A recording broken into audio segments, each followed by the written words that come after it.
vidéo Tangemed. Très bien. Donc, Farah, tu peux y aller. Hein. Okay.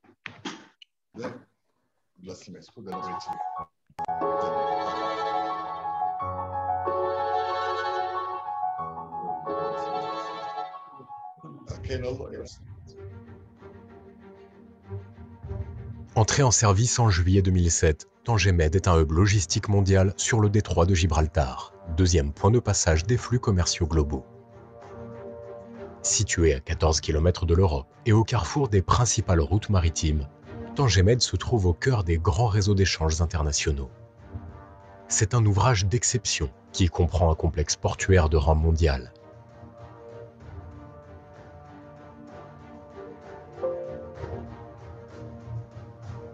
Une zone franche logistique attractive, une plateforme de compétitivité industrielle et des infrastructures d'interconnexion. Tangemed est connecté à plus de 180 ports dans 70 pays. Il place ainsi le Maroc au rang des 20 premières nations maritimes internationales. Ses capacités exceptionnelles, plus de 9 millions de conteneurs, 7 millions de passagers, 700 000 camions, 1 million de véhicules par an font de lui le premier port à l'échelle de la Méditerranée et de l'Afrique. La zone franche logistique adossée au port propose une offre complète de prestations de logistique à haute valeur ajoutée et permet la distribution et l'approvisionnement en provenance et à destination de 100 pays. Adossé à une plateforme industrielle de compétitivité régionale, Tangemed se développe autour des secteurs industriels dans les domaines du textile, de l'automobile, de l'aéronautique, des services et de la logistique. Un total de plus de 1100 entreprises qui a réalisé en 2020 un chiffre d'affaires à l'export de 5,3 milliards d'euros. Renault-Nissan a ouvert en 2012 la plus grande unité industrielle en Afrique. Le hub portuaire est un atout majeur pour la stratégie de développement de l'Alliance et pour accompagner les ambitions à l'export de Peugeot Citroën. Le développement de ce hub a mobilisé des investissements de 9,3 milliards d'euros de partenariats publics-privés portés par une agence dédiée, TMSA. Tangemed a su attirer de multiples leaders internationaux, confortant sa position de hub portuaire avec la présence des plus grandes alliances maritimes mondiales. Un hub logistique grâce à des acteurs de renom tels que Decathlon, Adidas, DHL, Nippon Express. Et un hub industriel avec de grandes multinationales venues du Japon, de la Chine, des États-Unis et de l'Europe qui ont fait le choix de Tangemed. Les retombées économiques et sociales sont considérables avec la création de plus de 80 000 emplois et des formations adaptées aux besoins des opérateurs. Tangemed constitue véritablement une plateforme de choix répondant aux besoins des investisseurs pour le global trade et l'industrie. Il s'inscrit de manière durable comme une plateforme compétitive au cœur des échanges mondiaux.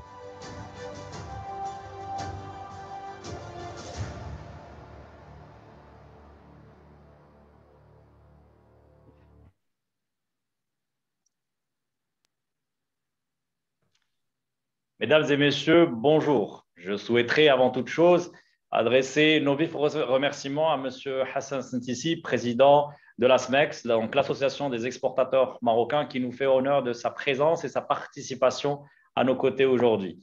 Je remercie également son Excellence Wemkele Mene, le secrétaire général de l'ASLECAF, qui a aussi contribué à travers une vidéo pour échanger avec nous lors de cet événement. Je tiens également à remercier les panélistes d'avoir accepté notre invitation et qui partageront également, à travers leurs interventions et leurs réflexions, leurs contributions sur un sujet aussi important que celui de la zone de libre-échange continentale africaine et les nouvelles ambitions logistiques pour les exportations marocaines. Je salue également la présence de l'audience qui est parmi nous aujourd'hui et qui pourrait interagir avec les panélistes lors des questions-réponses prévues à la fin de cette session. Notre webinaire, ou plus précisément cette édition des Tangemed Talks, s'inscrit dans le cadre d'une dynamique initiée par le groupe Tangemed avec comme objectif d'asseoir une plateforme d'échange régulier avec les membres de la communauté portuaire et de l'écosystème logistique. Notre rencontre d'aujourd'hui, qui est le fruit d'une collaboration très étroite avec l'ASMEX, a pour finalité d'identifier les besoins des exportateurs, répondre à leurs attentes et les accompagner pour mieux se positionner sur le marché international et régional. Je salue au passage le travail remarquable qui est réalisé par la représentation régionale au nord de la SMEX, au nom de M. Zouhair Benjeloun, qui ont aussi œuvré à ce que cet événement soit une réussite. Donc, sans plus tarder, je vous prie d'accueillir chaleureusement nos invités et je donne la parole à notre maître de cérémonie, M. Mounir Fram, qui est directeur exécutif de la SMEX. C'est Mounir, à vous la parole. Merci beaucoup, Monsieur Benis, de cette belle introduction. Je tiens à remercier aussi, au nom de la SMEX, toutes les personnes présentes qui étaient avec nous pour suivre ce webinaire organisé conjointement. Je veux juste préciser, donc, à l'attention des auditeurs, qu'avec des marchés de plus en plus ouverts et concurrentiels, la recherche de nouveaux gisements économiques devient la préoccupation majeure des entreprises. L'application des différents accords intra-africains constitue une des sources de ces gisements. En effet, le commerce intra-africain est en mesure d'être porteur d'une croissance soutenue, et ce avec l'avènement, comme vous l'avez dit, de la zone de libre-échange continentale africaine, l'ASDECAF. Toutefois, je tempère, l'Afrique ne représente que 2% du commerce mondial actuellement et seulement 17% des exportations africaines sont intracontinentales, donc contre 59% pour l'Asie et 68% pour l'Europe. Le potentiel donc de transformation à travers l'Afrique est donc substantiel. Le pacte créera la plus grande zone de libre-échange au monde. Eu égard au nombre de pays participants dans cette configuration globale, le Maroc pourrait saisir des opportunités réelles. L'économie marocaine dispose comparativement à la plupart des pays africains d'une offre exportable relativement diversifiée. Celle-ci a enregistré un taux d'accroissement annuel moyen de 10% au cours de la dernière décennie. Ce taux pourrait s'accroître significativement par la ZLECAF et l'ouverture de nouveaux marchés pour les exportateurs marocains.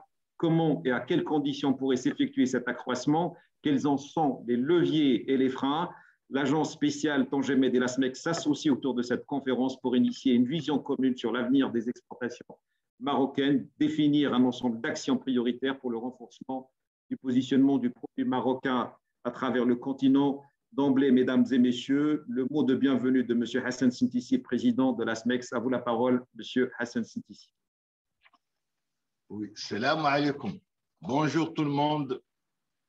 Excellence, Monsieur le secrétaire général de la ZLECAF, Monsieur le président directeur général de la TMSA, Monsieur le directeur général du commerce, Madame la présidente de la commission Afrique au sein de la SMEX, Monsieur le directeur de développement du groupe Tangemed, Madame la directrice de la Business Unit Afrique de Mazar, Monsieur le chef de l'unité chargée de la ZLECAF au niveau de l'Union africaine, Mesdames et Messieurs. C'est réellement pour moi un grand honneur et un réel plaisir de me retrouver aujourd'hui devant un parterre de spécialistes réunis pour débattre des ambitions logistiques pour les exploitations marocaines dans le cadre de la ZLECAF.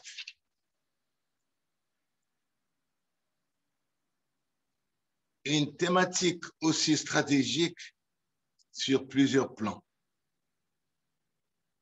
Premièrement, l'actualité du sujet étant donné l'entrée en vigueur de la ZLECAF cette année même.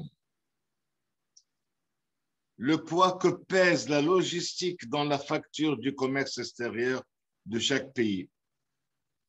Et enfin, le contexte actuel, marqué notamment par des signaux de reprise et de relance post-Covid-19 et qui appelle à plus de mobilisation pour en tirer le maximum de profit afin de récompenser une partie des pertes générées durant une année et demie passée.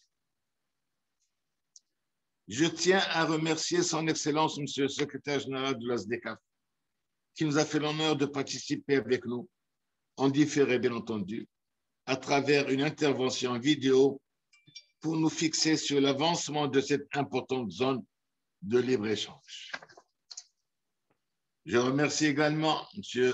Fouad Brini ainsi que tout son staff pour leur mobilisation et leur engagement dans l'objectif de développement et de massification des flux entre le Maroc et le reste du continent africain. Mesdames et messieurs, la croissance démographique, l'émergence d'une classe moyenne et l'éclosion des grandes villes en Afrique créent aujourd'hui des besoins colossaux auxquels il faudra répondre. La crise sanitaire aura aussi imposé une transformation des propriétés de différents pays en mettant en exergue l'urgence de la souveraineté industrielle dans le domaine agroalimentaire, médical et pharmaceutique. En tant qu'opérateur économique, nous devons exprimer toute notre fierté de voir enfin la mise en œuvre au sein de notre continent d'une zone économique pour laquelle la quasi-totalité des pays africains sont engagés. Celle-ci offrira la possibilité de transformer sur place les matières premières dont regorge l'Afrique et accélérera bien entendu la mise en œuvre d'une base industrielle africaine pour répondre aux besoins de ces populations. Les pays africains peuvent utiliser cet espace pour saisir toutes les possibilités de complémentarité entre leurs économies, faciliter le commerce intra-régional et surtout accélérer l'intégration des communautés économiques régionales. Les entreprises marocaines ont construit depuis une vingtaine d'années des relations économiques très porteuses avec les différents pays du continent. Le commerce extérieur avec les pays africains a connu des améliorations considérables durant les dernières années. Nous pouvons faire encore mieux si nous exploitons ensemble toutes les opportunités et les possibilités qui existent. La volonté de contribuer au développement de l'Afrique, portée au plus haut sommet de l'État par Sa Majesté le roi Mohamed VI, que Dieu le glorifie, a été accompagnée notamment par un engagement de plusieurs investissements dans plusieurs secteurs au sein du continent. Pour ce faire, il est temps de réfléchir à un accompagnement logistique approprié qui constitue un maillon important pour le développement des échanges. Sans plus tarder, je souhaite plein succès aux travaux de ce webinaire et vous remercie pour votre attention. Merci. Merci beaucoup, Monsieur le Président, surtout d'avoir rappelé dans votre discours l'actualité de la problématique d'aujourd'hui, à savoir la ZLECAf, les atouts du continent africain, le développement socio-économique qui caractérise notre continent actuellement, l'émergence d'une forte classe moyenne et bien entendu la criticité de la logistique qui doit accompagner toute action d'investissement ou de promotion ou d'exportation sur notre continent. Maintenant, la parole est à son Excellence Wamkele Mene, à travers une vidéo enregistrée spécialement pour l'événement.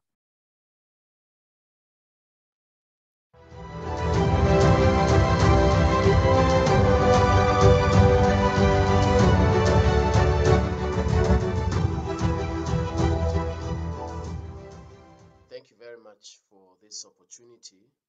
It's a pleasure for me to be able to talk to you about the AFCFTA and the opportunities that it presents for logistics, for distribution services that will now be opened up by the African Continental Free Trade Area. As you know, the African Continental Free Trade Area became operational on the 1st of January 2021, consolidating a market of 1.3 billion people with a combined GDP of 3.4 trillion United States dollars, which in the year 2035 is projected to be close to 8 trillion United States dollars.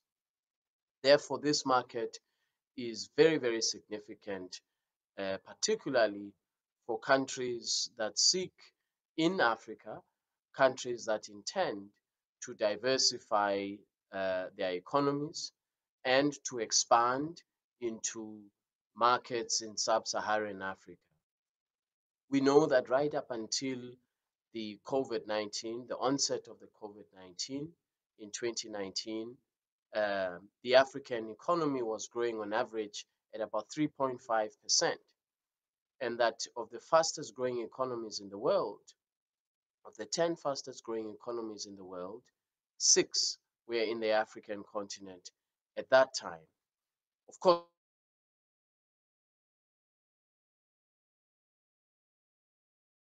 COVID-19 has changed all of that. And we now are faced with new challenges of ensuring a quick economic recovery post-COVID-19. And so what the African Continental Free Trade Area presents is an opportunity for Africa to expand its capacity in terms of logistics, distribution services, as well as maritime transport services. And Morocco is well and strategically located as a country in North Africa to be able to be the interconnector between Europe and sub-Saharan Africa, and of course, other parts of the world.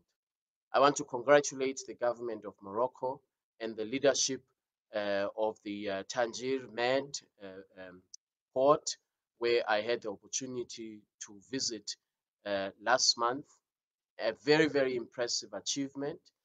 Congratulations to the vision of His Majesty the King, the vision of the government to leverage on the strategic location of Morocco to ensure that on the back of the special economic zone, on the back of the port itself, that Morocco is able to be globally and regionally competitive.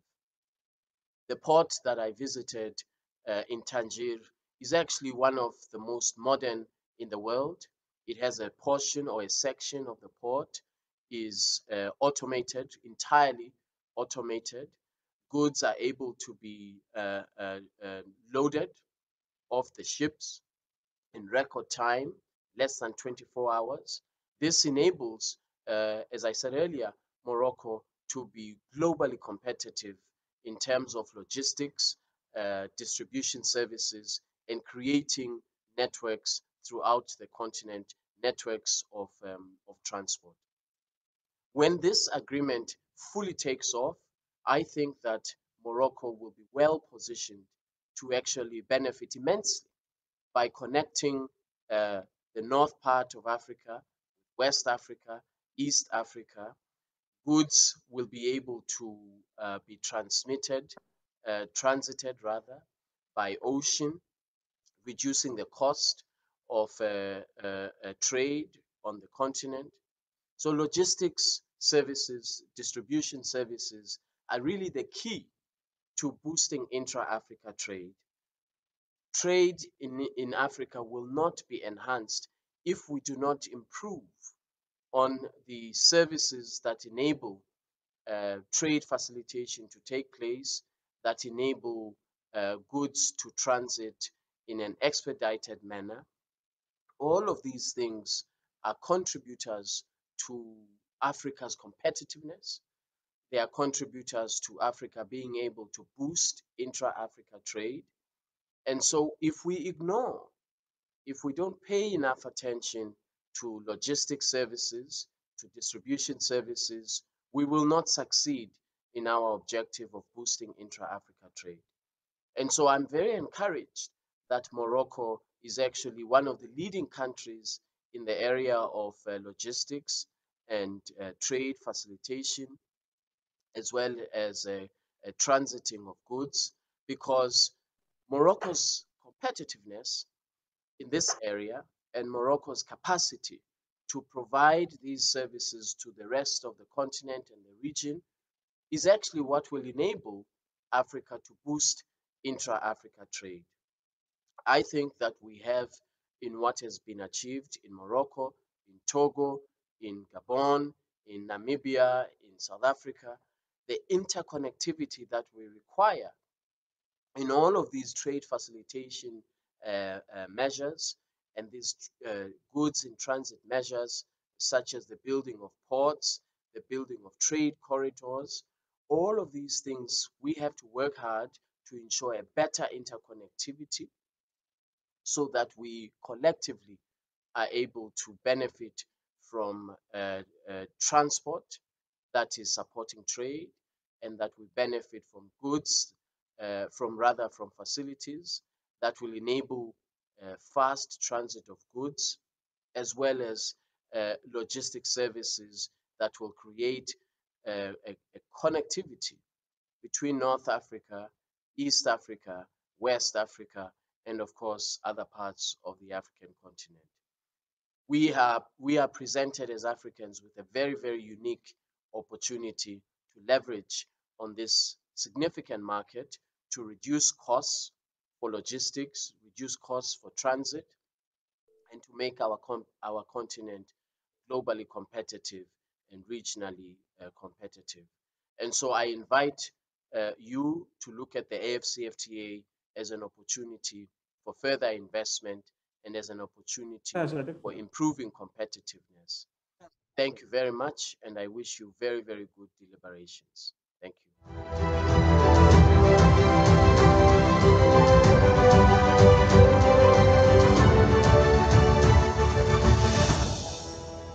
Merci vivement à son Excellence Monsieur Wamkele Mele, qui n'a pas pu être des nôtres, mais qui, à travers son intervention, nous adressait un parcours, un panorama des potentialités sur le continent et bien entendu la corrélation de ces potentialités avec la logistique qui est incontournable. Mesdames et messieurs, pour le panel et pour débattre de la thématique de ce jour, zone de libre-échange continentale africaine, nouvelle ambition logistique pour les exportations marocaines, j'ai l'honneur et le plaisir d'être accompagné de M. Prudence Sebaïzi, chef de l'unité chargée de la SDECAF à l'Union africaine, M. Abdouah Bahal, directeur général du commerce au ministère de l'Industrie, du Commerce, de l'économie verte et numérique, Mme Selwa Al-Karkari, présidente de la commission Afrique de la SMEX, Mme Sana Hlou, directrice BU Afrique Mazar Maroc, M. Ahmed Bennis, directeur développement groupe Tangemet. Merci, mesdames et messieurs, de votre aimable présence. Une première série de questions. Tout de suite, à l'attention de M. Prudence Sebaïzi, vous êtes chef de l'unité chargée de la SDECAF à l'Union africaine. Bienvenue parmi nous, monsieur. Pouvez-vous nous parler de l'état d'avancement de la SDECAF avec quelques indications chiffrées sur la consistance de ce marché et sur le marché intra-africain, le potentiel de croissance et les opportunités de commerce, d'exportation au global? Merci encore d'être avec nous. Merci beaucoup. Bon après-midi. Merci beaucoup à Mounir pour m'accorder la parole. Je voudrais d'abord remercier Tangemet pour m'avoir invité à ce webinaire qui est très important pour interagir avec le secteur privé. Et puis, j'ai bien suivi le mot de son Excellence, le secrétaire général de la SDECAF. Donc, ma présentation sera fait un peu facile parce qu'il a parlé de l'historique de cette zone de libre-échange continentale et la plupart des opportunités apportées par la zone. Ma présentation sera centrée sur les points suivants. Je vais donc donner un aperçu de l'intégration régionale en Afrique et du programme d'intégration de l'Afrique. Je vais parler de la zone de libre-échange continentale africaine, donc les opportunités, état actuel de négociation et de la mise en œuvre, et puis les défis et perspectives. Pour mieux comprendre la zone de libre-échange continentale, nous devons rapidement jeter un coup d'œil sur le contexte historique de l'intégration régionale en Afrique. Pendant les centaines d'années, le programme d'intégration de l'Afrique a été mené d'abord dans le cadre de l'idéologie panafricaniste, ensuite pour la libération politique et ensuite pour une appropriation économique.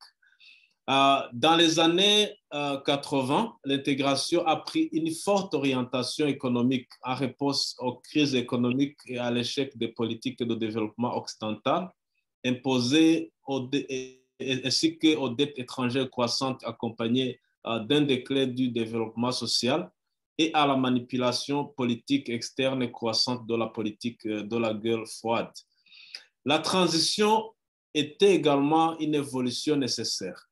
La majorité des pays africains ayant acquis leur indépendance. Ainsi, par le biais d'initiatives telles que la déclaration de Monrovia de 1979, le plan d'action de Lagos de 1980 et l'acte final de Lagos, les Africains ont entrepris d'affiner l'agenda panafricain dans le contexte de leurs défis et perspectives contemporaines. Le fondement juridique de l'intégration régionale en Afrique est le traité instituant la Communauté économique africaine, donc, qui est connu sous le nom de traité d'Abuja. Donc, dans son article 6, le traité prévoit les modalités de création d'une communauté économique africaine en proposant un modèle linéaire en 6 étapes. Donc, la zone de libre-échange continentale se retrouve dans ce cadre de l'intégration africaine.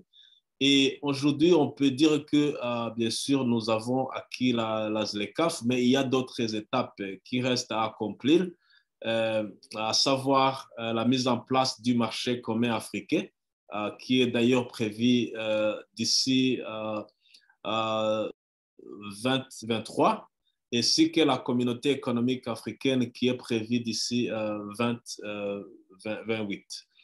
Bien que la ZLECAf ne figurait pas auparavant explicitement dans le traité d'Abuja, elle a été considérée comme une étape logique sur la voie d'une union douanière continentale, et la ZLECAf est en phase avec la vision de l'article 6 du traité d'Abuja concernant la création d'une communauté économique africaine. En outre, elle aborde également les défis liés au chevauchement des adhésions des États membres de l'Union africaine et au faible commerce intra-africain. La ZLECAf met en place le cadre juridique et institutionnel pour favoriser les processus d'intégration régionale et permettre le libre accès aux biens et services, ainsi que accès aux facteurs de production à travers le continent. Par là des opportunités de la ZLECAf. Justement, donc je reviendrai dans une deuxième question sur les opportunités, si vous permettez bien. Je voudrais bien faire un premier tour de questions à l'ensemble des panélistes et je vous remercie. Donc, je reviens sur cette question-là. Maintenant, je voudrais m'adresser à Abdou Rahal, qui est directeur général du commerce au ministère de l'Industrie, du Commerce et d'économie verte numérique au Maroc. Soyez le bienvenu avec nous, Rahal. Je voudrais vous poser une question sur l'état d'avancement des négociations et des opportunités d'investissement et d'exportation offertes par la ZLECAf. Merci encore d'être avec nous. À vous la parole. Merci, M. Mounir. Donc, c'est un plaisir pour moi d'être parmi vous aujourd'hui dans ce webinaire consacré à la ZLECAf. Et je voudrais, si vous permettez, revenir un petit peu sur le contexte de la mise en place de la ZLECAf, qui est en fait une logique de l'ouverture de l'économie marocaine à travers une série d'accords de libre-échange. Et aujourd'hui, la ZLECAf est un maillot dans un processus d'intégration visant la création d'une union douanière africaine. C'est quelque chose, c'est l'objectif ultime de cette zone-là. Et aujourd'hui, du côté Maroc, au niveau national, les objectifs de la ZLECAf sont clairs. Un, c'est d'avoir une union douanière, c'est-à-dire qu'il n'y a plus de barrières ou de droits de douane au niveau du continent. Deuxième chose, qu'il y ait une libre circulation à la fois des biens et services, mais aussi des personnes. La troisième chose, c'est la dynamisation des échanges intra-africains. Et d'ailleurs, tout à l'heure, monsieur le secrétaire général de la ZLECAf l'a souligné, les échanges commerciaux entre les pays africains restent trop faibles, au-delà, disons, on va dire, du potentiel du continent. Et le quatrième objectif, bien entendu, c'est l'industrialisation de l'Afrique. Au niveau national, bien entendu, avant de lancer toute négociation, disons, d'un accord de libre-échange, quel qu'il soit, donc nous avons besoin d'un mandat. Et le mandat, c'est à travers des négociations, des discussions à la fois avec le secteur privé, mais aussi avec les départements institutionnelle. Et du coup, donc aujourd'hui, le mandat qu'on a aujourd'hui pour négocier, pour discuter, c'était de définir quels sont les objectifs commerciaux, parce qu'il faut qu'on aille une visibilité sur les objectifs. Deuxièmement, le périmètre de négociation. On ne peut pas négocier sans qu'on ait un périmètre bien clair. Et la troisième chose, c'est la nature de la concession et les mesures d'accompagnement. Alors aujourd'hui, tout ça a fait que nous avons négocié avec le secteur privé, avec le département ministériel et tout ça. Aujourd'hui, on peut dire que nous sommes prêts. Aujourd'hui, notre offre tarifaire est prête. Donc, que ce soit sur les produits ou les services, et qu'il y a une deuxième phase de négociation qui va intervenir par la suite, si ça concerne un petit peu tout ce qui est propriété intellectuelle et concurrence. Aujourd'hui, je pourrais vous dire que les négociations que nous avons aujourd'hui, nous avons établi des listes tarifaires, et je pourrais vous dire que dans le cadre de la SDK, il fallait y avoir, on va dire, un démantèlement, c'est quelque chose de très important, sur les premières 5 années à partir du 1er janvier 2021, donc 90% de produits sont libéralisés. Et il y aurait 7 produits qui vont être libéralisés mais sur une période de 10 ans. Et 3% qui constituent des produits sensibles de l'ensemble des pays africains. Chaque pays a des produits sensibles, des secteurs sensibles qui vont, le démantèlement ou la suspension de leurs droits de douane viendra par la suite. En termes d'opportunités, je pourrais vous dire qu'aujourd'hui, si je donnerais juste un exemple pour vous montrer un petit peu l'importance de notre continent. Aujourd'hui, si on prend que les produits agricoles et alimentaires, aujourd'hui, l'Afrique importe, on va dire, quelque chose de 30 milliards de dollars. Et aujourd'hui, le potentiel que recèle le continent africain est plus que ça, c'est avec une intégration. Serhan, juste une petite précision sur la partie préparative pour un positionnement. Donc, c'est une deuxième question sur laquelle je reviendrai, si vous permettez, pour avoir votre éclaircissement. Mais je tiens déjà à vous remercier infiniment pour nous avoir rappelé les objectifs, le mandat et surtout l'état d'avancement qu'a réalisé le Maroc dans ce sens-là. Donc, je reviendrai vers vous sur cette question de préparatif pour tout simplement permettre à Mme Salwa El-Karkri, présidente de la commission Afrique de la SMEX, de nous donner son avis sur le positionnement stratégique de l'offre marocaine à destination des marchés africains cibles. À vous la parole, Madame El-Karkri, et soyez le bienvenu avec nous.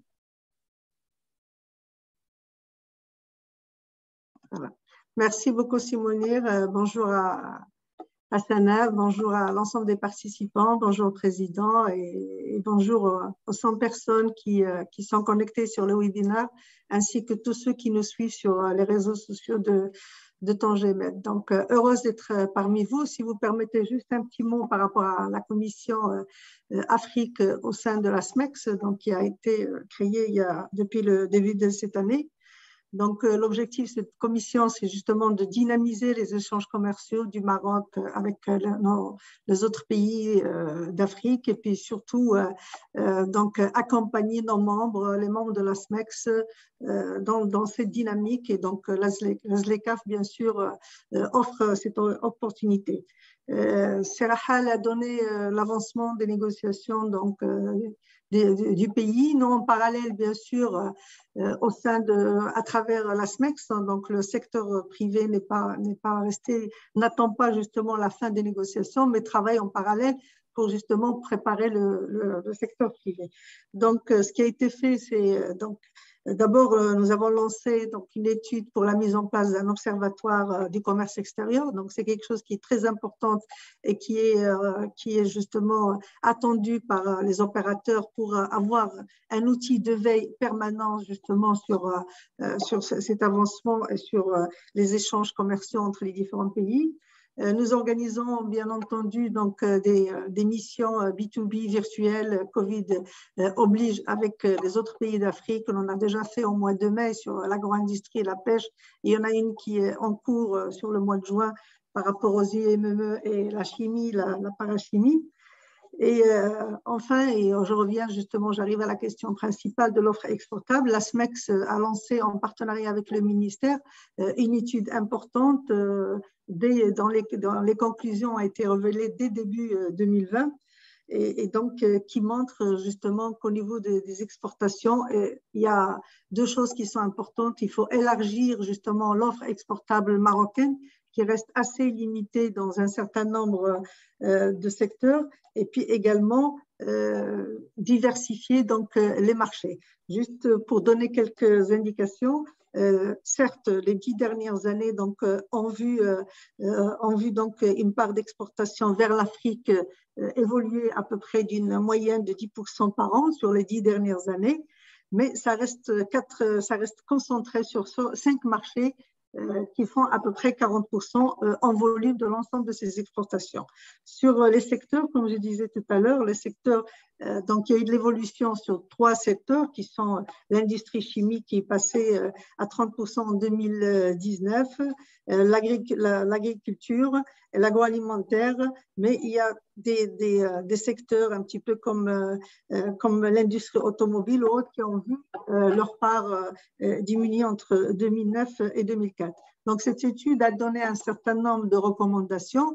Bien sûr, la partie infrastructure vient toujours en tête et là je félicite justement de Tangemed d'avoir pris l'initiative d'organiser ce webinaire avec une demande des opérateurs de développer des zones logistiques un petit peu au Maroc, mais aussi bien sûr à l'international, une demande accrue de construction des halls d'exposition aux standards internationaux. Les autres attentes de la part des opérateurs qui sont importants aussi, c'est continuer le processus de dématérialisation. Et là, nous félicitons des initiatives un petit peu comme celle de Portnet qui sont très, très importantes pour les exportateurs.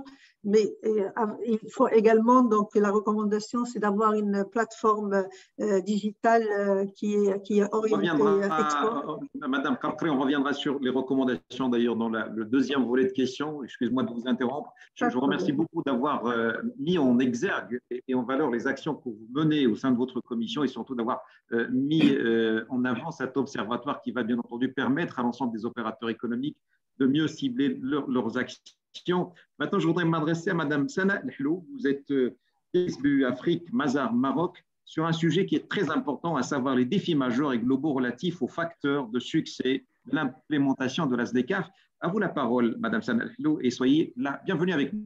Merci beaucoup, M. Farham.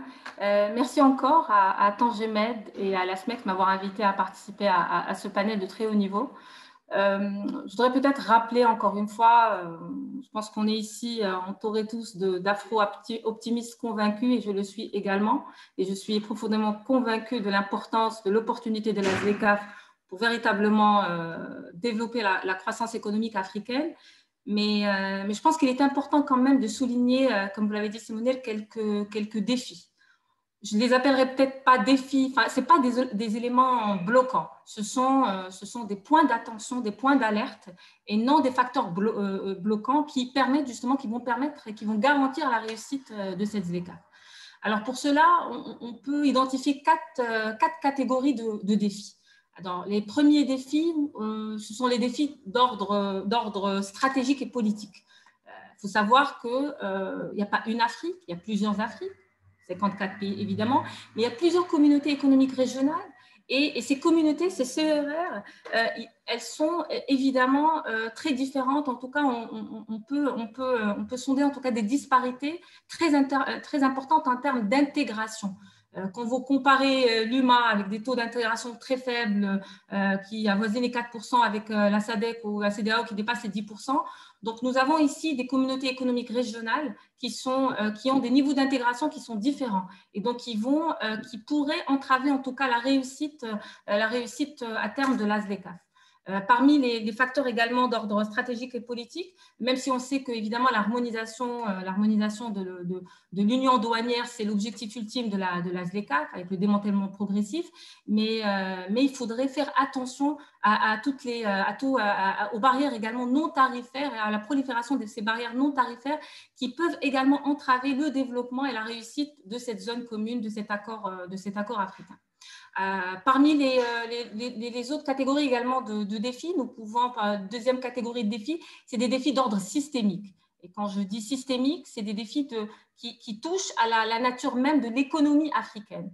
Il est vrai qu'encore une fois, on ne peut pas comparer les pays parce qu'il y a des niveaux de développement qui sont différents, mais pour la plupart des pays africains, nous assistons quand même à une certaine dépendance aux matières premières, une certaine dépendance aux ressources naturelles. Donc aujourd'hui, je pense qu'il est impératif d'accélérer, d'encourager l'accélération industrielle. Il y a certains pays comme le Maroc, le Nigeria, l'Égypte, l'Afrique du Sud qui sont déjà à des niveaux d'accélération et d'industrialisation qui sont très élevés. Mais malheureusement, pour la plupart des économies africaines, nous voyons quand même qu'il y a une industrialisation qui est très faible. Donc, il faudrait faire attention également à ce processus de transformation. Troisième défi, l'avant-dernier défi que je pourrais citer également, c'est des défis d'ordre opérationnel et qui touchent pour la plupart la PME africaine. Quand je dis opérationnel, c'est des défis, comme je dis, qui touchent la PME africaine. Aujourd'hui, la PME africaine représente un peu plus de 80% du tissu économique productif africain. Et cette PME africaine, elle vit tous les jours avec des problématiques qui sont importantes, d'accès au financement, accès à l'énergie, accès au foncier, accès au marché. Également des problématiques de mindset. Aujourd'hui, les opérateurs n'ont pas forcément le mindset ou la mentalité du travailler ensemble. On ne le voit pas assez souvent, malheureusement. Les opérateurs ne travaillent pas forcément dans des écosystèmes. Encore une fois, je ne généralise pas. Il y a des pays qui ont développé des écosystèmes industriels et sectoriels importants. Il y en a d'autres qui ne sont pas encore arrivés là. Mais je pense qu'il est important aussi de souligner qu'il y a une disparité également à ce niveau-là. Et puis, le dernier défi qui nous réunit aujourd'hui, c'est le défi infrastructurel et logistique. Aujourd'hui, vous savez, l'infrastructure, la logistique, c'est parmi les principaux leviers de développement et c'est par ces principaux leviers qui vont garantir la réussite de la ZLECAf. L'Afrique est un chantier à ciel ouvert avec des investisseurs internationaux, des investisseurs nationaux, mais encore une fois, avec des pays, avec des disparités dans le développement infrastructure. Heureusement qu'on a des pays qui ont atteint un niveau d'infrastructure et de logistique qui sont un peu développés, comme disait, j'ai donné les exemples tout à l'heure, et aujourd'hui on est fiers. Le Maroc, effectivement, est un très bel exemple avec Tanger Med, puisqu'il s'agit, enfin, c'est parmi les champions internationaux, le leader africain de l'infrastructure et de la logistique. Et je pense qu'aujourd'hui, nous avons besoin de ces types d'opérateurs qui vraisemblablement participent à l'émergence de cette nouvelle compétitivité africaine. Merci beaucoup, Sanaa, de ces précisions, d'avoir relevé les 4 défis, d'avoir parlé des disparités, des carences, surtout au niveau de l'intégration de certains blocs économiques de cette région et bien entendu l'aspect infrastructurel qui est le support de ce développement de la ZLECAf. Merci encore une fois. Maintenant, je voudrais interpeller Ahmed Bennis à la lumière de ce que vous avez entendu, Ahmed Bennis. Quel est le positionnement du port de Tanger Med et surtout son importance pour le renforcement des échanges inter-africains. Donc, il y avait des données qui ont été annoncées, que ce soit par Serhal ou par les prédécesseurs, donc ceux qui ont pris la parole avant vous, pour parler de cette carence et surtout de la logistique. La logistique, comme l'a dit aussi le président de la SMEX, qui est incontournable pour le développement du commerce intra-africain. À vous la parole et merci vivement d'avoir contribué au succès de cet événement et d'être parmi nous aussi.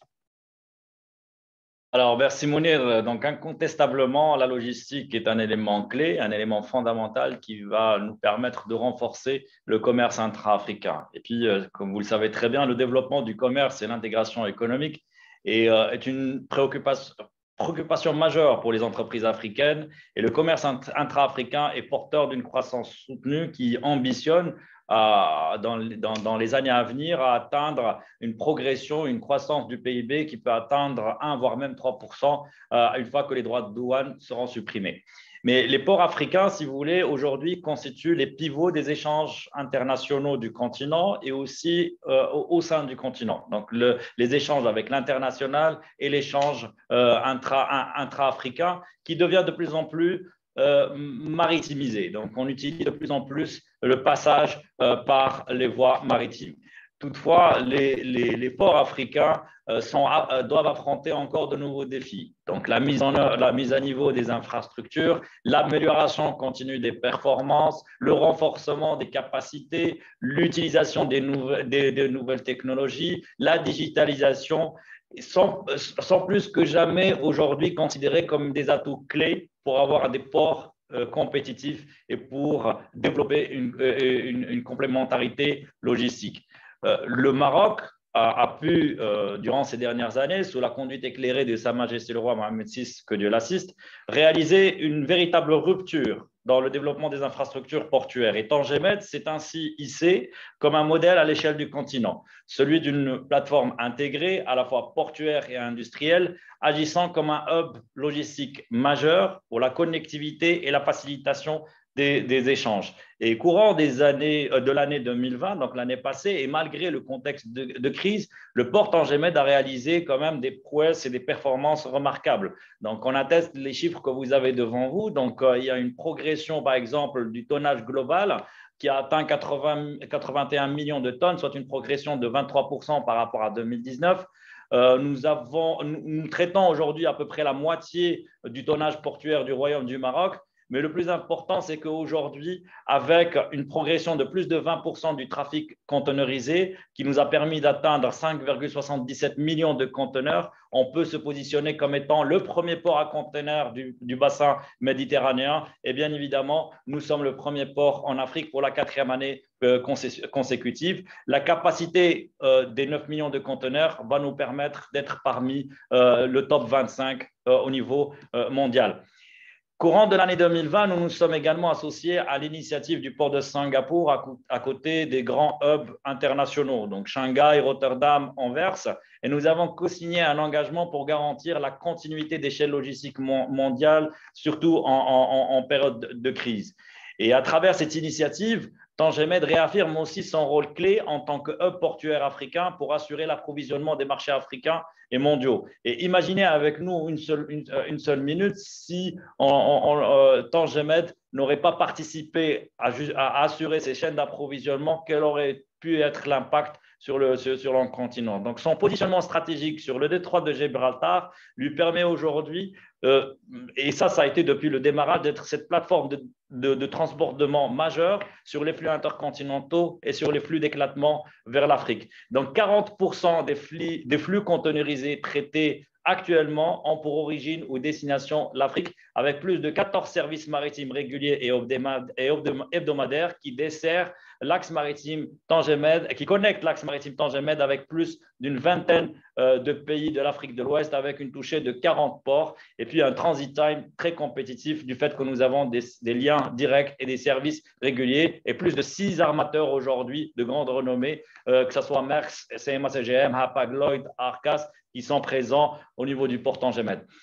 Adossé à ce complexe portuaire, nous avons aussi cette plateforme logistique MedHub qui constitue aussi un hub logistique pour les grands opérateurs logistiques et qui crée ce lien et qui renforce aussi les échanges logistiques directs avec plus d'une centaine de pays et qui offre aujourd'hui des entrepôts prêts à l'emploi, que ce soit pour traiter du sec ou pour traiter du froid, et qui aujourd'hui dispense des services à forte valeur ajoutée, que ce soit du groupage, les préparations de commandes, l'entreposage, le conditionnement, l'étiquetage et autres. Et je citerai quelques exemples, c'est-à-dire des exemples de multinationales qui utilisent aujourd'hui les complémentarités qu'offre cette plateforme et qui utilisent ce hub logistique de distribution régionale. Donc, vous avez par exemple Adidas et 3M qui, à travers leur plateforme, desserrent plus de 21 pays africains. Decathlon qui dessert plus de 9 pays africains, que ce soit le Congo, la Côte d'Ivoire, le Ghana, le Kenya, le Sénégal et l'Afrique du Sud. Et puis,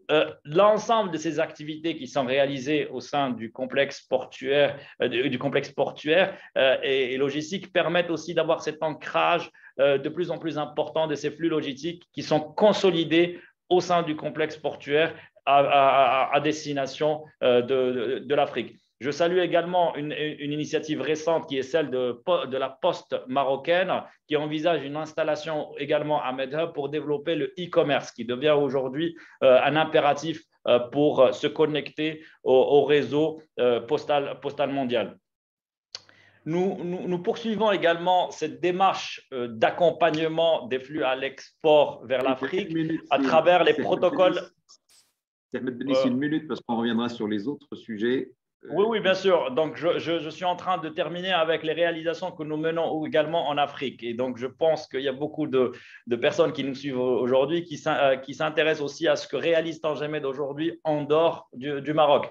Et on poursuit aussi cette dynamique et on le fait depuis déjà pas mal d'années à travers la création de liens avec des plateformes portuaires africaines. Nous avons signé un certain nombre de protocoles d'accord avec comme objectif de développer des plateformes portuaires et logistiques. C'est le cas notamment pour la plateforme d'Abidjan qui sera dédiée à la consolidation et la massification des flux agroalimentaires à partir du Maroc et à destination d'Afrique de l'Ouest. Mais outre ces différentes infrastructures et ces services qui sont dispensés, je pense qu'aujourd'hui, Tangemed est engagé dans une démarche collaborative avec les acteurs africains, justement pour partager son expérience et surtout pour créer ce lien. C'est ce que nous avons développé à travers l'African Port Task Force qui a vu le jour en juillet 2019 et qui nous permet aujourd'hui de connecter le Maroc à l'ensemble de la communauté portuaire africaine.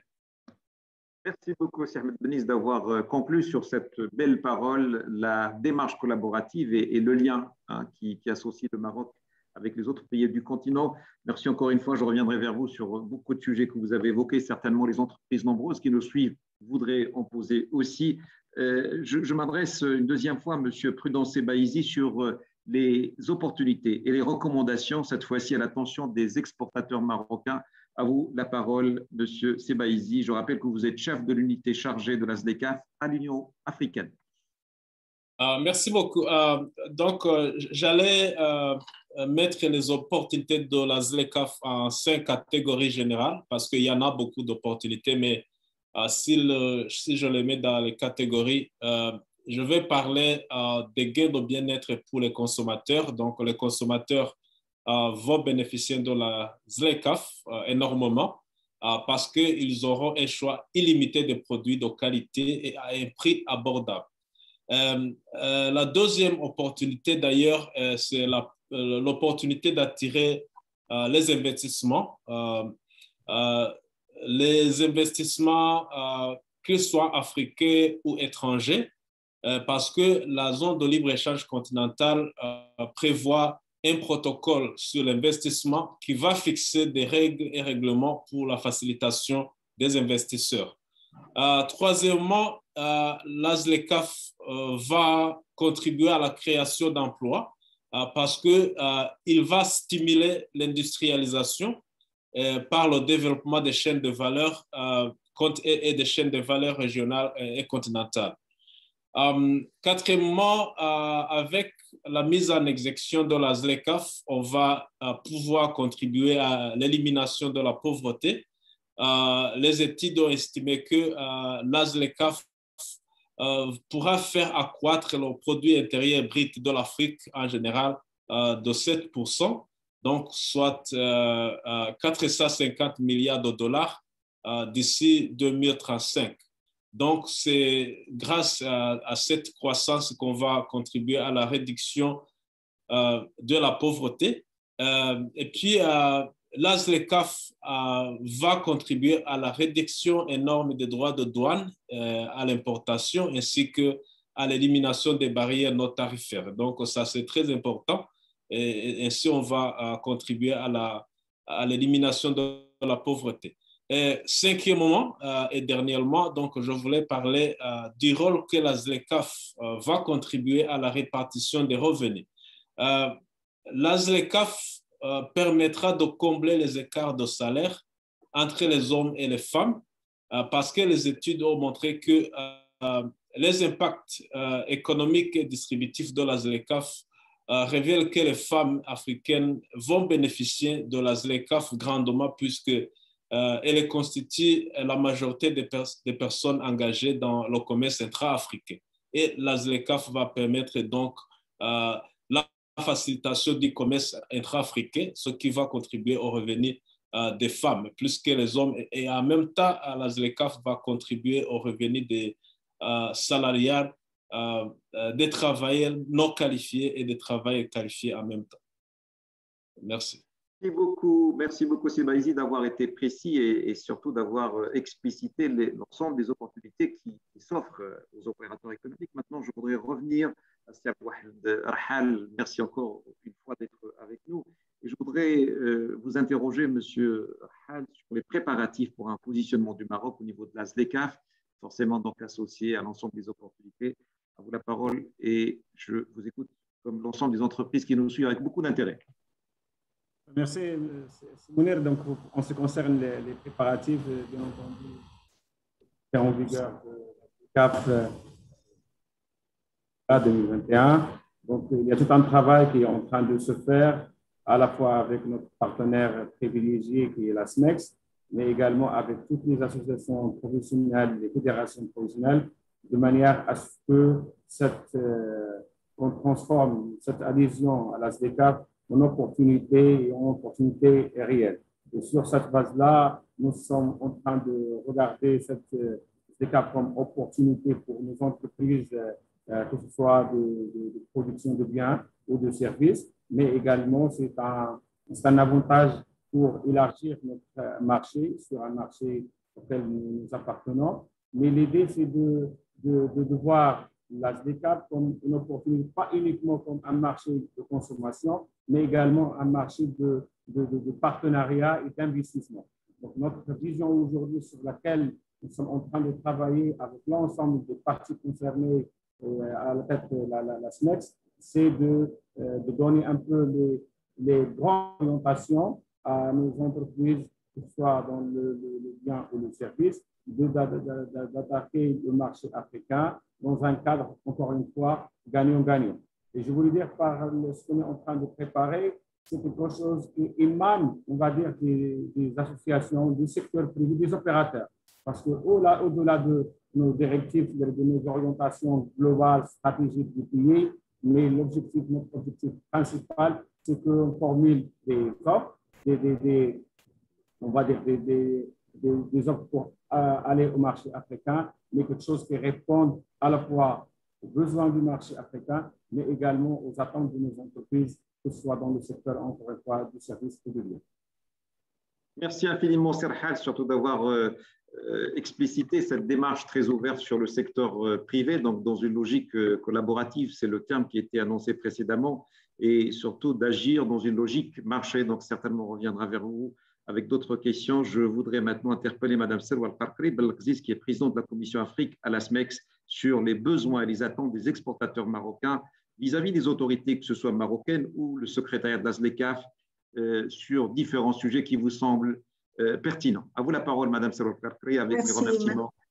Merci, Simonir. Donc, ce qui est important, un chiffre qui est très important, et je tiens à le signaler, c'est le potentiel immédiat qui est inexploité et qui résulte justement de l'étude détaillée qui a été faite et qui est de 15 milliards de dollars.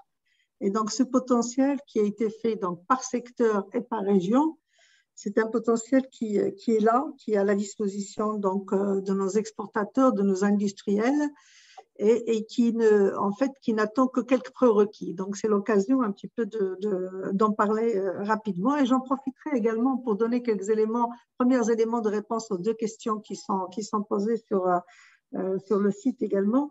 Et donc, la SMEX, en fait, après cette étude, ce qu'elle demande, c'est une stratégie, une vision globale d'export, avec la mise en place d'un FODEX, un fonds de développement pour les exportations, comme cela a été fait pour l'industrie, pour le fonds de développement de l'industrie.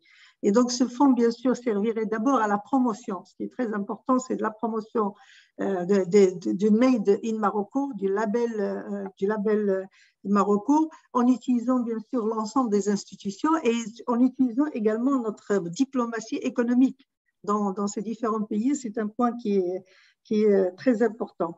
Nous demandons également à ce qu'il y ait une mise en œuvre réelle des recommandations qui ont été faites lors des assises de la fiscalité. Et donc, dans une grande partie de ces recommandations concerne l'export. D'ailleurs, on se rejoint beaucoup avec les recommandations sur le nouveau modèle de développement économique qui vient d'être présenté par la Commission, justement, où il y a pas mal de recommandations pour développer l'export et également l'investissement. Quand on parle de l'Afrique, c'est win-win, c'est également l'investissement dans ces différents pays. Nous n'avons pas oublié les ETI, donc les entreprises de taille intermédiaire. Et ça répond à une question sur le TACH par rapport à la TPE et la petite entreprise qui est très importante, et aussi par rapport aux services, parce que rappelons que la SLECAF ne concerne pas uniquement les biens, elle concerne les services. Et ça répond à une question, je dirais, intéressante par rapport à l'entrepreneuriat féminin et par rapport aux femmes, dont justement la grande majorité se retrouve dans le service. Et donc, elles sont aussi bien concernées par cet accord que donc les autres secteurs. C'est quelque chose qui est très important. Donc, le label Maroc, on en a parlé. La veille, donc là, on a mis en place, c'est déjà parti avec le ministère, l'observatoire. Donc là, on aura un mécanisme qui est très, très important pour nos opérateurs économiques. Donc, le fonds de soutien, on en a parlé.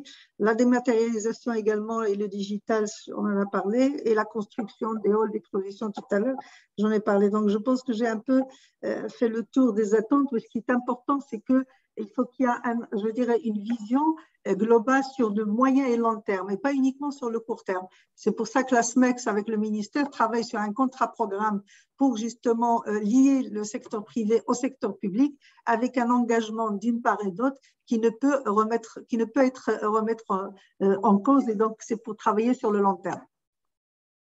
Merci beaucoup, Selwa. Non seulement vous avez fait le tour, mais vous avez fait un beau tour, donc exhaustif et pertinent sur la question. Du coup, donc, je vais m'orienter vers Madame Sanabilo sur deux questions, les recommandations majeures et les pistes de réflexion, ainsi que le facteur logistique.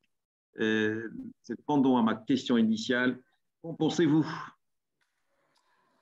Alors, effectivement, Mme Sloa a parlé d'une manière très exhaustive de toutes les pistes de recommandations et pistes de réflexion aux solutions pour la réussite de la ZLECAf. La logistique faisant partie évidemment du bloc de recommandations, mais je pense qu'il est quand même important de revenir sur un point dont a parlé M. Rahel, qui est très très important à mon sens.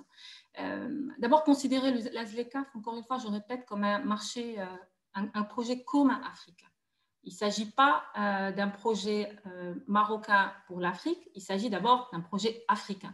Et je pense que c'est très, très important de le rappeler. Pourquoi je dis ça? Parce qu'on a tendance à se dire, bon, ben, les exportateurs, quels sont les débouchés? On considère le reste de l'Afrique. Et d'ailleurs, des fois, il y a des langages qui, notre langue fourche, en disant on va aller en Afrique, nous sommes africains. Et donc, considérer le reste de l'Afrique comme en tout cas des partenaires. Il ne s'agit pas de marché de destination pour l'export marocain, mais il s'agit de partenaires. C'est pour ça qu'il faut encourager davantage, pour moi il est essentiel d'encourager davantage l'investissement vers les autres pays africains et ne pas agir uniquement à partir du Maroc et vouloir se développer et développer la présence du Maroc au niveau africain. Pour moi, c'est très important, parce que le Hal l'a dit, je le répète encore, encourager et changer ce mindset en se disant nous sommes uniquement des exportateurs. Non, nous sommes des exportateurs potentiels investisseurs et si nous voulons nous développer dans le cadre de cette Afrique, de cet accord, de cette version, de cette vision commune, il faut absolument considérer l'Afrique comme un projet commun de co-développement, de co-construction et de partage surtout, de partage de richesse. On le dit de win-win, mais c'est vraiment véritable, c'est réel. Et un exemple concret, c'est parmi les recommandations, c'est la création d'écosystèmes régionaux. Je le disais tout à l'heure, parmi les principaux défis, c'est qu'il y a des blocs économiques régionaux qui sont très forts. Quand vous voyez la COMESA, par exemple, ou la SADC, la COMESA en Égypte ou l'Afrique du Sud, la SADC, véritablement, aujourd'hui, sont des leviers de développement et de croissance dans toute cette région-là. Et aujourd'hui, si nous voulons nous développer au sein de cette Afrique commune, il faut davantage accélérer cette intégration régionale. Et pour cela, moi, j'encouragerais, en tout cas, on ne le répéterait jamais assez, la SMEX le dit déjà, le ministère le dit, d'encourager cette logique d'écosystème régional, d'écosystème. Je vais vous donner un exemple. Est-ce que vous trouvez normal qu'aujourd'hui, parmi les principaux producteurs de coton dans le monde, 4 sont en Afrique, alors que nous ne transformons que 2% de notre coton, 2%. On transforme le coton, on l'envoie en brut et on l'importe en tissu. Aujourd'hui, pourquoi ne pas considérer une logique régionale où on peut se dire, voilà, on va importer du coton du Bénin, on va l'investir dans l'industrie du textile au Maroc pour pouvoir mieux arrimer ces entreprises africaines au niveau des chaînes de valeur mondiales et créer de véritables champions africains. Il ne faut pas avoir de complexe, il y a de très grands champions africains qui peuvent s'arrimer aux chaînes de valeur mondiales. On le voit aujourd'hui avec le Maroc, comment l'automobile, grâce à l'automobile, on a réussi vraiment à s'arrimer et à travailler avec les plus grands constructeurs mondiaux. Donc aujourd'hui, il faut encourager cette dynamique d'intégration, cette dynamique de co-construction régionale et dans tous les secteurs et même ceux à très forte valeur ajoutée. Je donnais l'exemple de l'automobile. Aujourd'hui, le premier secteur exportateur marocain, c'est l'automobile, alors que nous avons de la matière première qui existe en Côte d'Ivoire avec les VA, la bauxite en Guinée. Donc, pourquoi ne pas créer un écosystème régional automobile africain? Et ces exemples comme ça, il y en a beaucoup dans plusieurs secteurs, dans l'agro-industrie. On importe des mangues d'Amérique latine ou du noix de cajou d'Inde, alors que les meilleures mangues et noix de cajou que j'ai mangées sont au Sénégal, au Bénin, au Burkina. Donc voilà, aujourd'hui, il faut véritablement encourager cette dynamique de co-construction africaine et cette dynamique de création, d'arrimage de chaînes de valeur et continentales et internationales. Parmi les recommandations également que je voudrais également faire, c'est évidemment l'accélération de l'industrialisation en deuxième et troisième transformation. C'est important. Encore une fois, je parlais tout à l'heure de la dépendance aux matières premières. Des fois, même au Maroc ou dans des pays industrialisés, on vend de la minute ouvrière. Aujourd'hui, il faut dépasser cela, il faut aller vers le produit fini. Il faut aller vraiment pouvoir créer une véritable stratégie, comme je disais, d'arrimage de chaîne de valeur mondiale à travers un produit made in Africa. Et il faut le dire fièrement. Et puis enfin, pour donner la parole à notre ami de Tanger Med, Ahmed Bennis, évidemment, la logistique, aujourd'hui, il y a déjà des corridors qui sont là. Il y a des projets de corridors qui sont importants, mais il faut les accélérer leur mise en place, notamment le corridor Tanger, Nouakchott, Dakar, Lagos, le corridor Nairobi, Mombasa, des corridors routiers, des corridors ferroviaires également, et bien évidemment les corridors aéroportuaires. C'est aujourd'hui la compétitivité des opérateurs africains ne peut être véritable que si l'on accélère davantage l'accès d'abord aux services de logistique et à l'infrastructure de logistique grâce à des pionniers comme ceux de Tanger Med. Merci beaucoup, Sana, d'avoir insisté sur des concepts forts, à savoir la co-construction, le co-développement, l'intégration régionale, les écosystèmes régionaux, la génération de valeur, l'industrialisation en mode systémique. Donc, c'est ce qui va permettre certainement à l'Afrique de prendre sa position parmi les grands continents producteurs et générateurs de valeur. Maintenant, je voudrais revenir à notre ami Ahmed Bennis sur les leviers logistiques pour soutenir les exportations marocaines à partir du port Tanger Med. À vous la parole. Alors, ce qui nous réjouit, c'est non seulement d'avoir beaucoup de participants à ce talk, parce que nous avons dépassé les 300, donc une centaine de personnes qui est connectée avec nous et plus de 200 personnes sur les réseaux sociaux. C'est que le débat sur la ZLECAf, c'est un débat qui est très riche et très dense et on l'aborde avec beaucoup d'émotion. Mais si vous voulez, aujourd'hui, avec l'avènement de cet accord, que ce soit les entreprises ou que ce soit les opérateurs africains, ils doivent aujourd'hui s'investir de nouvelles fonctions et essayer de promouvoir de nouveaux processus pour les chaînes de valeur, soutenant la vision de la création d'un marché africain unique et solidaire à la fois. Et donc, le Maroc, bien évidemment, il a tout à gagner dans la ZLECAf du fait qu'elle permettra aux exportateurs marocains d'accéder ou d'exporter leurs produits à des régions qui jusque-là étaient inaccessibles. Et nos échanges avec les pays subsahariens se font aujourd'hui avec beaucoup de difficultés. Et c'est particulièrement à cause des droits de douane élevés que j'espère, avec le démantèlement en cours, vont nous permettre d'avoir un accès beaucoup plus important. Il y a aussi des barrières non tarifaires, mais il y a surtout cette logistique qui en manque de compétitivité. Donc, il faut réfléchir aujourd'hui à la méthode la plus optimale pour gagner des marchés à fort potentiel, à développer des corridors logistiques de bout en bout qui vont relier le Maroc à partir de Tanger Med ou à partir d'autres ports marocains vers des destinations ou vers des hubs régionaux tels que Abidjan, par exemple, pour l'Afrique de l'Ouest, un peu plus bas, que ce soit Pointe-Noire ou que ce soit donc, au niveau du Gabon pour l'Afrique australe et puis Djibouti du côté de l'Afrique de l'Est. Mais aujourd'hui, il faut saisir ces opportunités et développer encore plus ces corridors. Et cette ZLECA, qui inclut aujourd'hui un espace maritime à fort potentiel, nous interroge aussi sur la pertinence des politiques continentales et régionales pour soutenir le développement des infrastructures portuaires, pour soutenir le développement d'une logistique compétitive et surtout pour développer la connectivité dans le hinterland qui souffre aujourd'hui en manque d'infrastructures. Et c'est là la clé pour le renforcement du commerce intra-africain.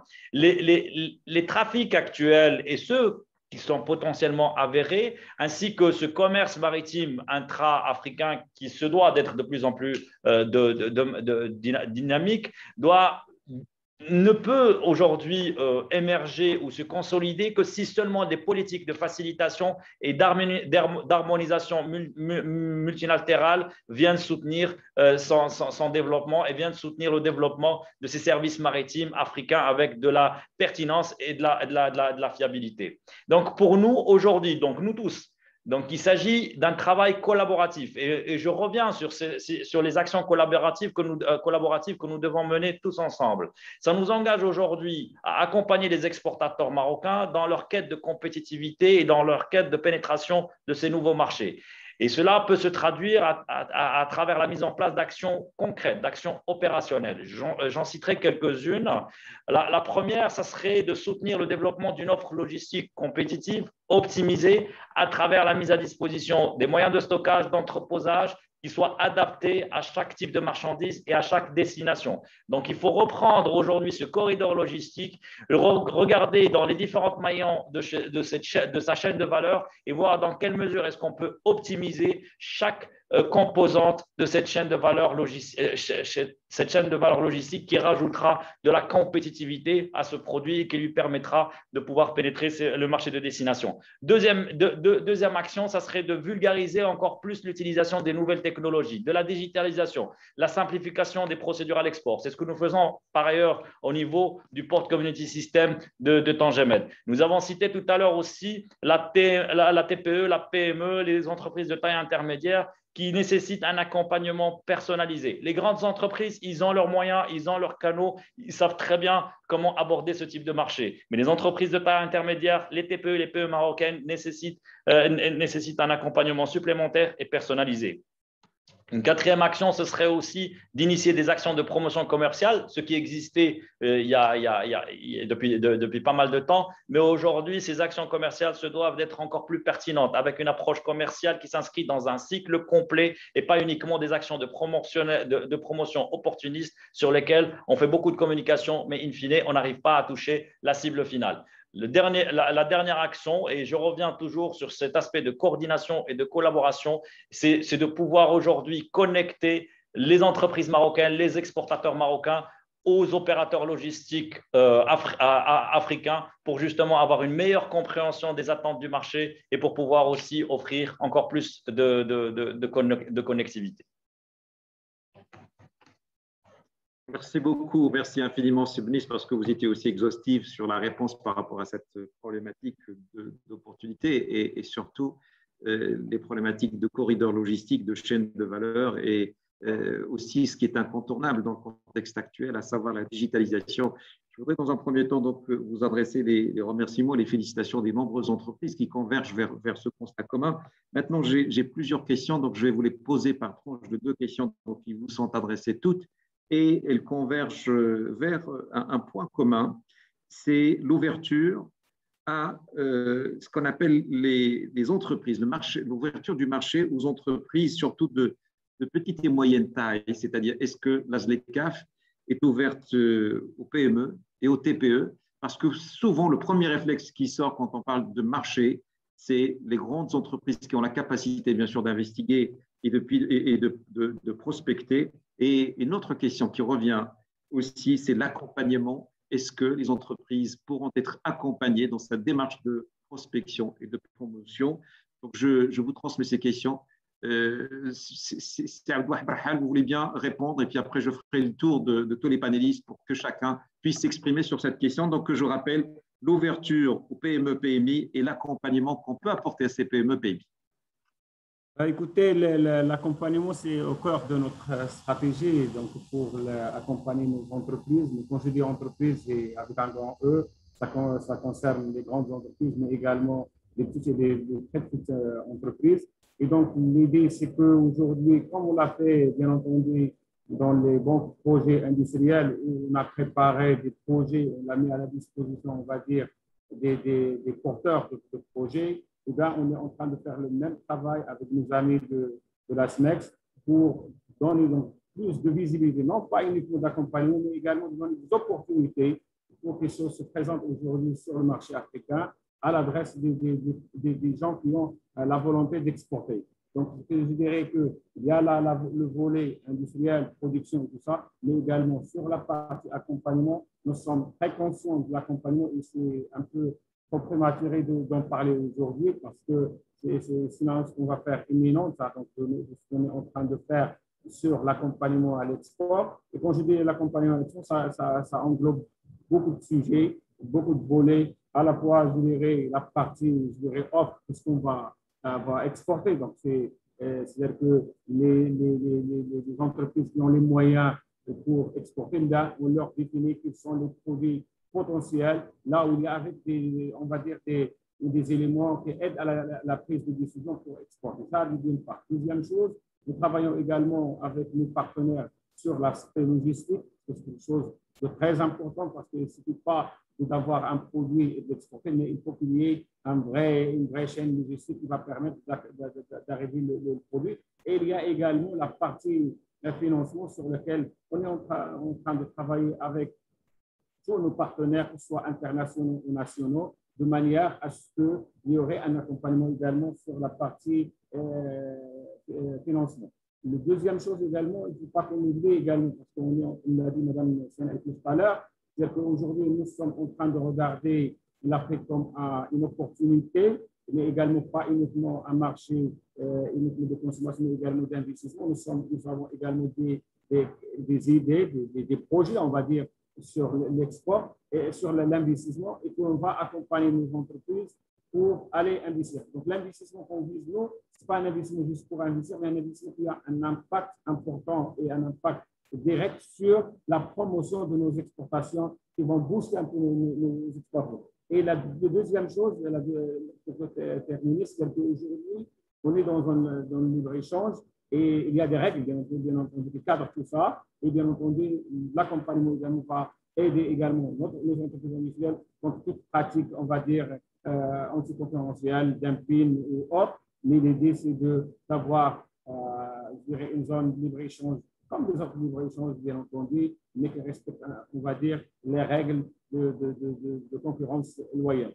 Donc, malheureusement, je ne pourrais pas donner plus de détails sur ce qu'on est, sur notre offre d'accompagnement ou de l'offre d'export et d'investissement. Il y aurait, ça serait une sortie imminente qu'on va faire très bientôt, donc avec le partenaire, la SMEX, pour, on va dire, annoncer un peu les grandes lignes un peu de notre stratégie d'accompagnement sur la SDK.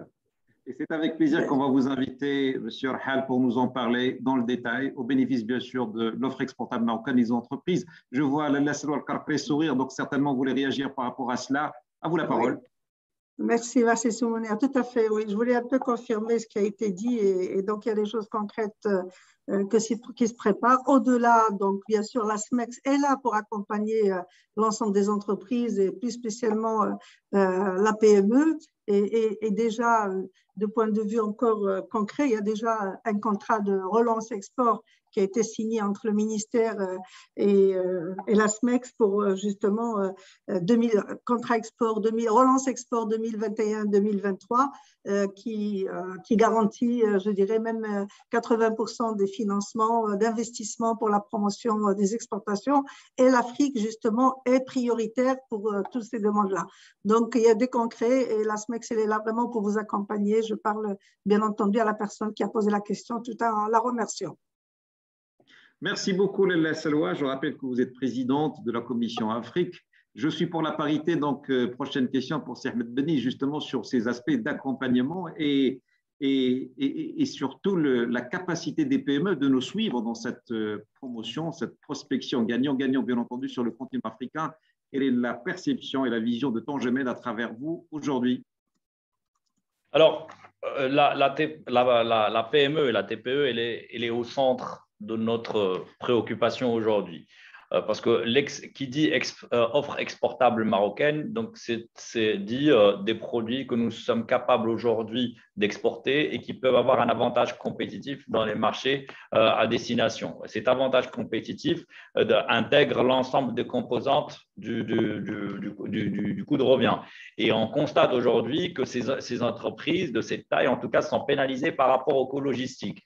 Donc, notre mission aujourd'hui, c'est d'analyser encore plus les composantes de ce coût logistique et d'y ramener de la compétitivité, que ce soit à travers de la négociation, ce qui est le cas aujourd'hui. Donc, on négocie aujourd'hui avec les armateurs, mais aussi à travers la mise en place de plateformes d'accueil pour ces produits qui vont pouvoir leur permettre d'avoir des espaces de stockage, d'entreposage, de dépotage, d'empotage dans des conditions qui respecteraient la qualité du produit et qui rajouteraient aussi de la compétitivité prix à ces produits-là. Mais ce travail ne peut se faire sans qu'on puisse faire de la consolidation et de la massification. Donc, on doit travailler ensemble. Donc, si aujourd'hui, cette entreprise s'adresse directement à un transitaire ou un transporteur pour transporter un conteneur, bien évidemment, les tarifs qu'elle va devoir payer sont des tarifs qui sont très, très élevés. Mais quand on va consolider ces volumes, on aura plus de marge de manœuvre pour pouvoir négocier sur base d'un volume qui est important et de facto, on va réduire drastiquement ce coût logistique à destination de ces marchés cibles. Donc, il y a plusieurs actions qui sont en cours. On continue à travailler la main dans la main avec la SMEX et avec les exportateurs eux-mêmes. Et puis, c'est un travail collaboratif qui ne cessera de s'arrêter parce que nous sommes dans une quête de performance et d'amélioration du service public. Merci beaucoup d'avoir fini sur ce mot collaboratif qui est très intéressant, qui a fait bien sûr le tour de l'ensemble des panélistes. Je reviendrai vers vous aussi sur une autre question, Ahmed Bennis. Maintenant, la parole est à Sana Lhlo en tant qu'experte au sein du cabinet Mazars sur ces problématiques de la capacité des PME, TPE d'être intégrées dans cet effort, bien entendu, de construction de la ZLECAf. Et comment, de quelle manière, et y aura-t-il des capacités d'accompagnement?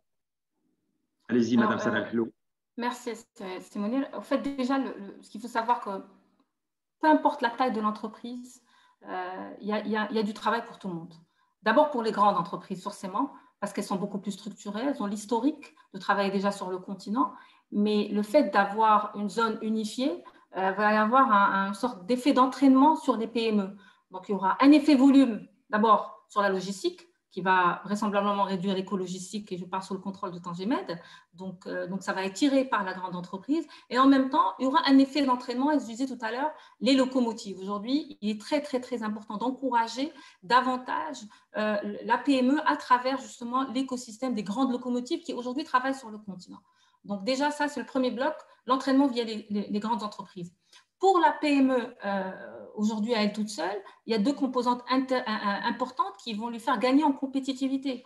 D'abord, tout simplement aujourd'hui, le démantèlement progressif des droits de douane, ça veut dire qu'elle va pouvoir exporter d'une manière formelle, structurée, sans droits de douane. Donc, elle va gagner en compétitivité, même face à la concurrence internationale. On parle souvent de Turquie qui est très présente en Afrique, de Chine qui est très présente en Afrique, mais aujourd'hui, en enlevant justement ces droits de douane, l'entreprise, la PME va gagner en compétitivité, va gagner en marché, en volume, en économie d'échelle, puisqu'elle n'aura pas de droits de douane, et en même temps, elle gagnera en compétitivité pour les intrants. Je donnais tout à l'heure l'exemple des jus. Une entreprise aujourd'hui qui fait des jus au Maroc, au lieu d'aller importer sa matière première d'Asie ou d'Amérique latine, elle va l'importer, elle va importer l'intrant d'Afrique sans droit de douane. Donc aujourd'hui, il y a de la place même pour la PME. Il ne faut pas avoir ce complexe en se disant c'est uniquement pour les grands. Absolument pas. Il y a de la place pour tout le monde. Mais encore une fois, la ZLECAf, c'est un projet en construction, ce n'est pas un projet qui est opérationnel demain. Donc évidemment, il y a aujourd'hui tout un dispositif qui est mis en place, qui sera mis et qui devra être mis en place par aussi bien les pouvoirs publics que les fédérations professionnelles privées, dont la SMEX est avec nous, pour pouvoir accompagner ces PME pour une meilleure mise à niveau et un meilleur travail sur le continent africain. Donc il y a de la place pour tout le monde. Merci beaucoup, Sana. Je voudrais juste faire intervenir notre ami Prudence sur cette même question. Vous êtes toujours avec nous? Prudence Sebaïzi, Monsieur Prudence Sebaïzi, vous êtes avec nous sur l'accompagnement et la capacité des PME d'intégrer ce marché prometteur. Je voudrais par la suite, il nous reste encore 7 minutes, beaucoup d'entreprises nous sollicitent en termes de questions-réponses. Je voudrais, après l'intervention de notre ami Sebaïzi, revenir vers vous avec 2 autres questions, mais je sollicite votre réactivité pour que nous puissions répondre en 2 minutes, 1 minute chacun sur cette question. Allez-y, Monsieur Sebaïzi, vous m'entendez? Oui, merci beaucoup. Oui, je vous entends très bien. Concernant les mesures d'accompagnement des petites et moyennes entreprises, je voudrais d'abord préciser que je suis d'accord avec les premiers intervenants. Ce qui est très important, c'est de faciliter les petites et moyennes entreprises pour s'intégrer dans les chaînes de valeur régionales et les chaînes de valeur continentale. Donc ça, on doit le faire avec les politiques qu'on met en place au niveau national pour faciliter l'accès au financement, pour faciliter l'accès à la capacité, donc faire de sorte que les petites et moyennes entreprises soient sensibilisées sur les règles et réglementations qui sont en place. Parce que s'ils ne sont pas au courant des changements des politiques concernant son marché, donc il sera très difficile pour qu'ils puissent accéder au marché. Deuxièmement, je pense qu'il est très important de faire également une analyse du secteur privé en général.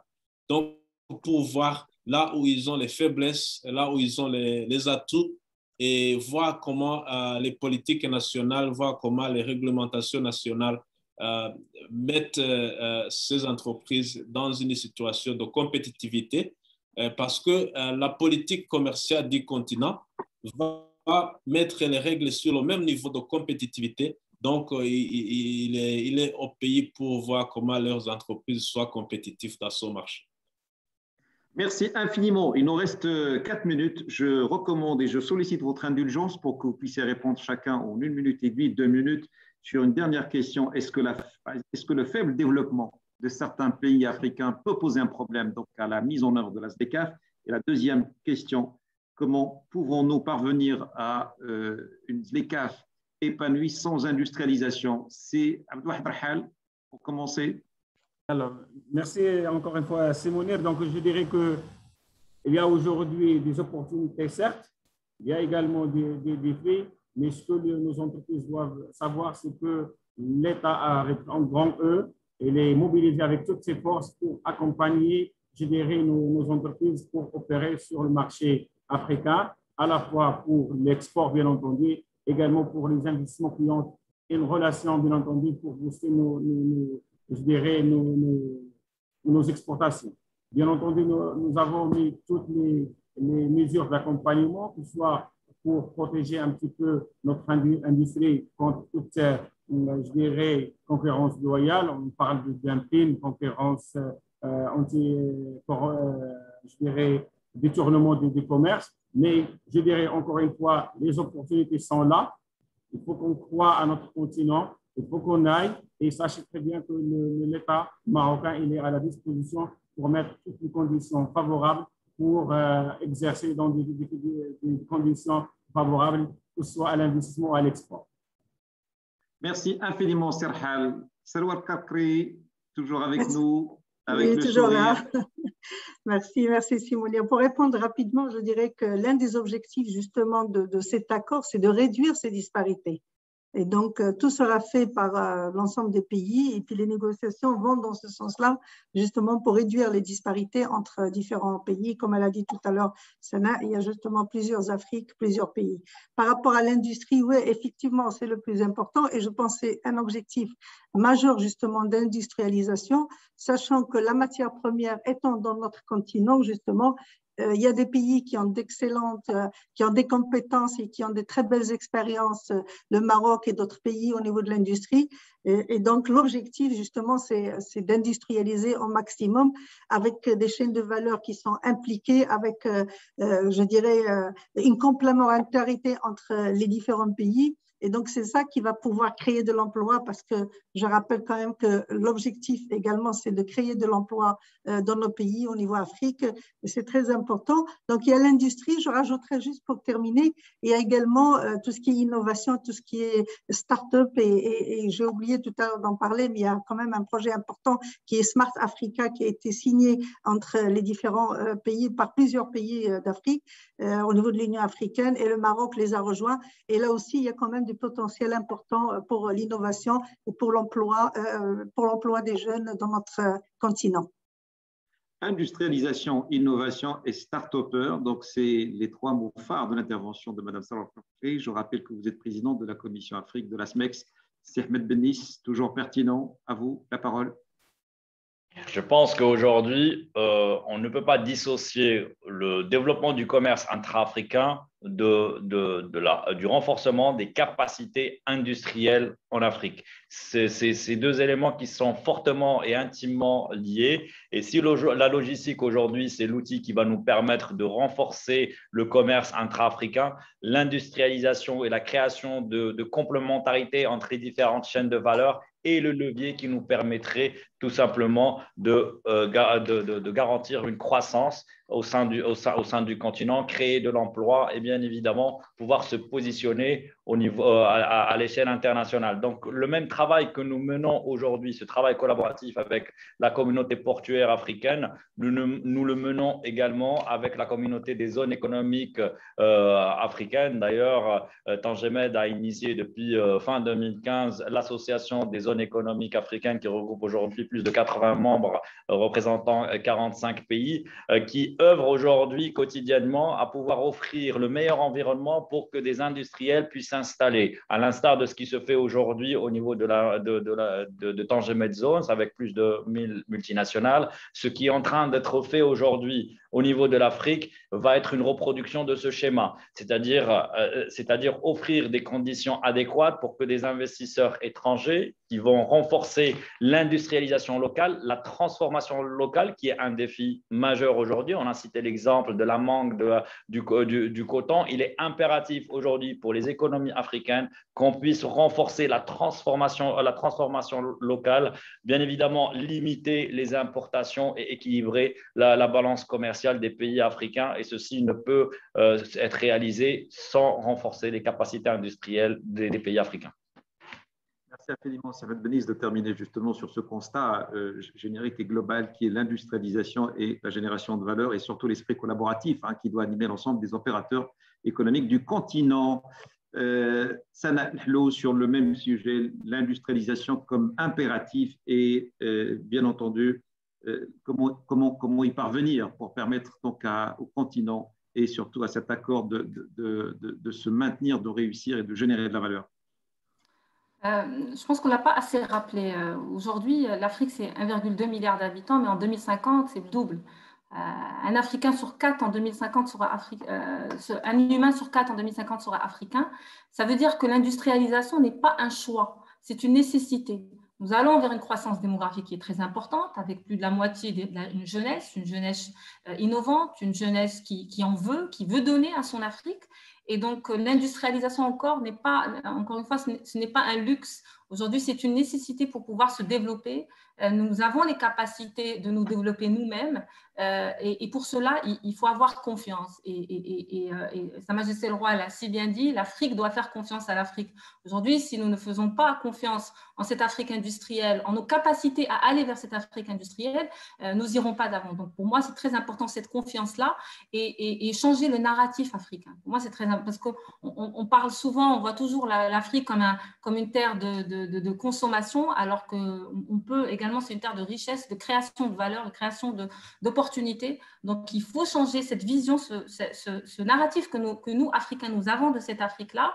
Et avec ça, tout est possible. L'industrialisation, la recherche et le développement, l'innovation, on est vraiment capable. Pourquoi les Africains sont capables de faire des choses extraordinaires dans le monde entier et pas en Afrique? Donc, il faut juste avoir confiance dans nos capacités et pouvoir aller de l'avant, Inch'Allah.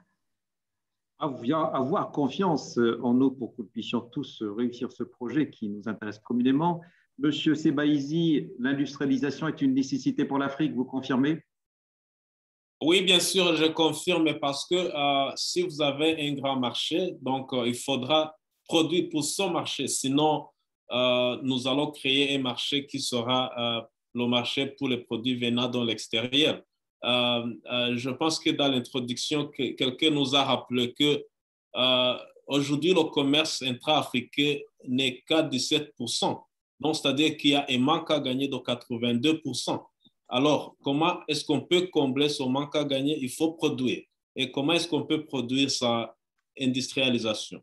Et d'ailleurs, les règles d'origine qui sont dans l'accord de libre-échange continental, c'est pour tout simplement promouvoir l'industrialisation. C'est pour protéger le marché africain à se développer. C'est pour protéger les industrialistes à commencer à produire pour le continent et puis voir comment on peut combler le manque à gagner. Parce que le marché est là, mais la production n'est pas là. Les ressources naturelles sont là, les facteurs de production sont là, mais nous continuons à dépendre des importations.